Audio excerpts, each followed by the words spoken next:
Hey there, pioneers! In this video, I'm going to show you how to attach inventory to your Tadpole in Subnautica 2. Now, before you get further into the video, this tutorial I'm about to show you is not going to be the upgrade for the Tadpole that is the Tadpole Hall chassis. This one will be a much cheaper and early game friendly alternative. To do this, park your Tadpole on a safe area or just inside your moon pool and whip out your habitat builder.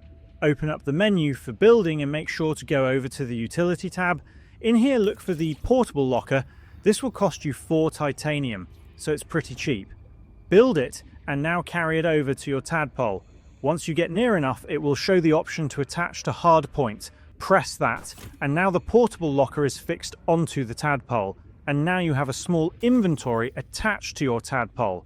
But a word of caution here: if something hits the back of the Tadpole, be it a wall or a hostile enemy, there is a chance for it to fall. So just be careful, and that's about it on how to attach inventory to your Tadpole in Subnautica 2.